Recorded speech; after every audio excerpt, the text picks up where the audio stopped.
Hi, welcome back to Officially Christy. This story is called Alcoholism is Totally Impartial. If you like the story and want to hear more, hit that subscribe button, hit all notifications. If you love it, share it, and please leave a comment and hit that like. Thank you. Alcoholism is totally impartial. I spent years charged up and running riot and creating havoc everywhere. My uncle was a wise old man, and he told me when I was 16, "You are the same as your father and his mother. You're an alcoholic and you'll end up just like them, drinking flagons down the camp and getting into trouble." I thought, "You old fool, you're resentful because you can't drink anymore." His ulcers had burst from the grog that he had nearly died from. Today, I realise his words were to ring in my ears for many years because my spirit knew they were true. By the time I left home, I was already a drunk. I hung out to get charged up at the weekends, and it was exciting to be around all the drinkers partying on and doing stupid things in cars like driving unregistered and uninsured.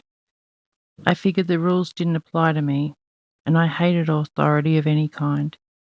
I grew up in a family of alcoholics, so it was normal for me from the very start to be part of violence, abuse, and poverty. I had a kid while I was young and dragged him through the countryside with me. Sometimes I would go on a bender and end up a long way from where I started drinking.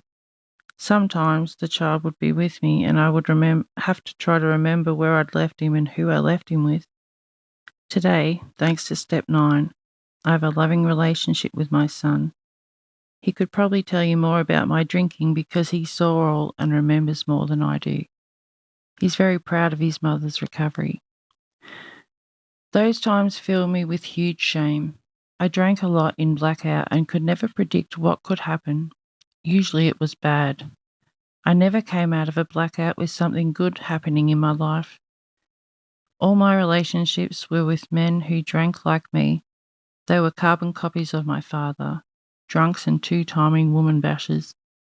Domestic violence played a large part in my life, and I would hide from people so they couldn't see the damage, except when I was hospitalised.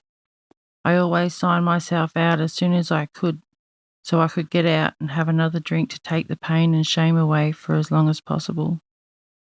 My spirit was dying. Little by little, alcohol robbed me of my soul. I had lost all contact with my spirit, and when it did try to talk to me, I drowned it out with another charge. I just knew that something was really wrong with me. I always felt like there was something bad coming and didn't know what, just that it would be bad. So I drank to drown out that feeling too. I was full of ungrounded and unfounded fear all the time, and that was an evil thread in my life. An overdose of prescription medication washed down with Moselle saw me dying in the ambulance. Hospital casualty and intensive care unit, which each time they shocked me back to life. Then I spent time in a coma and transferred to the psychiatric ward. Eventually I got out of there and drank for another 10 years, on top of the brain damage from the coma. I was sitting at home drowning my sorrows and feeling sorry for myself when an old mate who I used to get on the grog with came to see me. She had a copy of a book called Alcoholics Anonymous. She told me there were stories of people in it who drank like me and the way she used to. I looked at her and saw that there was something different about her, but I couldn't figure out what it was. I opened up this book that she gave me and saw it had a heap of stories in the back of it. All these people were telling about their stories they got up to on the grog. There was no way that I could tell anyone about my drinking because of the crippling shame. It shamed me big time. I abused her and sent her on her way. There was no way I was going to read a book about other people's drinking problems. Besides, what could a bunch of Americans know about how I feel and why I drank like I did? I remember pouring myself out a big glass of wine and feeling really pleased with myself for hunting her. I drank for another 8 years, and I never saw her again. Little did I know that she was protecting her sobriety from my madness. Somewhere, though, my spirit had heard her, and it remembered my uncle's words from so long ago. I moved from that area to another state and continued to drink. I had long given up the scamming for drugs, and it seemed easier to drink than to go into the trouble of chasing dealers and remembering what doctors and chemists I'd been to in weeks for scripts. I was at the local bowling club during one of my controlled drinking sessions when I was trying to remain presentable and only have a few and go home. I saw a little card on the notice board with a blue phone and the words Alcoholics Anonymous on it and a phone number. I stole the card. I carried that card around with me for ages, tucked it into my pocket, into my purse. Every now and again I would pull it out and look at it. One day I got drunk enough to ring the number and a man answered it and told me I could have a brand new life if I wanted it. He went on to tell me a big long story about himself. I drank and listened and ended up feeling really sorry for the poor old bloke. He told me that he was living the life that he was meant to live because God granted him a daily reprieve from getting charged up. That's when he lost me. I said, "Thanks, mate, but I don't believe in God," and I hung up. I went back to drinking. What I didn't know then was that my broken, busted and battered spirit wanted what he had. Something began to stir in the depths of me and I felt uneasy. The grog stopped working for me. I couldn't be taken away from me. I would drink myself sober and get really angry. The journey had begun and I didn't even know it. I rang the number again a couple of months later and a woman answered. She launched into a long story about her drinking and the things that she did on the grog. Well, was I in shock. Here was this woman who sounded really educated and everything I was not, telling me some of my story. She was full of the same shame as me.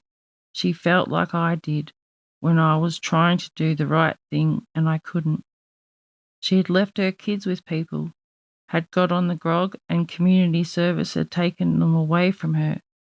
She told me that she had God in her life now and everything was different.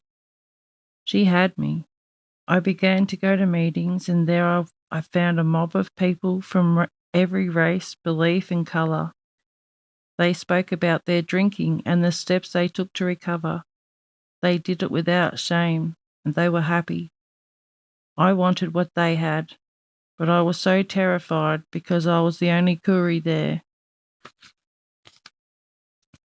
It was becoming easier over the years because I know now that white fellas hurt too, and they carry shame just like I did. I read an early Australian edition of the Big Book and saw an Aboriginal story in it.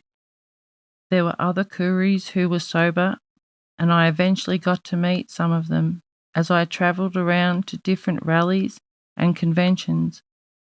I was no longer alone. So began the journey of a lifetime. I read that book that I had ridiculed and learnt from those Americans in the 1930s who were drunks just like me. I understand now that the Creator spoke those first 100 elders and gave them a message to bring to me many years later, half a world away. I came to believe that I could be restored to sanity, and I am grateful, Alki, today. I am free from a disease that was telling me I was having a great time while I was killing myself and my spirit. I also came to understand that I took a lot of drugs to control my alcoholism.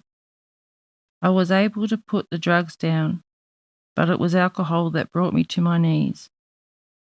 I was thinking about drinking and trying to figure out ways to control how much I drank. As soon as I took that first drink, all my good intentions went out the window once the craving set in. Off I'd go on another spree. I would come out and filled with shame again. Having a sponsor was necessary for me. She had a spiritual experience and had recovered from the obsession to drink. I wanted what she had, and she was willing to go to any lengths to get it. Later, I underlined all things in Bill's story and Dr. Bob's nightmare. I saw how I was the same as these fellas. What a shock. I watched a man called Joe on a video. I learned about how to do the steps. I really looked forward to doing my fourth step, and when I did my fifth step, I was set free. All the shame and blame was taken from me, and I was able to forgive the unforgivable. I saw that the people who abused me were spiritually sick. Then I was really able to reconnect with the spirit of my ancestors and the Creator, and today I am the person I was meant to be, not the drunk that I'd become. My spirit is awake and alive today because I followed the path that they set out in that book. I followed the steps they took, and in a few months I was relieved of the obsession to drink. Life today is a whole new way of living. The Creator and I do it together. I have no shame about my past because it helps me understand others better. Just like that woman who told me her story that day. AA gives me a new life. It's not that the old one polished up. It's a bright new life, and the life of the Creator meant me to have in the first place before the grog stole it from me. If you want and need what we in Alcoholics Anonymous have and are willing to go to any lengths to get it, then you too can be free of the grog. You can walk the road of happy destiny with your ancestors and your head held high. Your story can help other Aboriginal people to come to the light. Together we can do what we cannot do alone. Today my life is far removed from the drunken wretch that staggered into the rooms of AA all those years ago. Today I'm involved in my community. I am in study and receiving great results. I am remarried to a man who treats me with courtesy, respect and trust. Today, my words match my actions, and best of all, I help other alcoholics to find a way through the program of action outlined in this book. Thank you for listening to the story. I hope you liked it.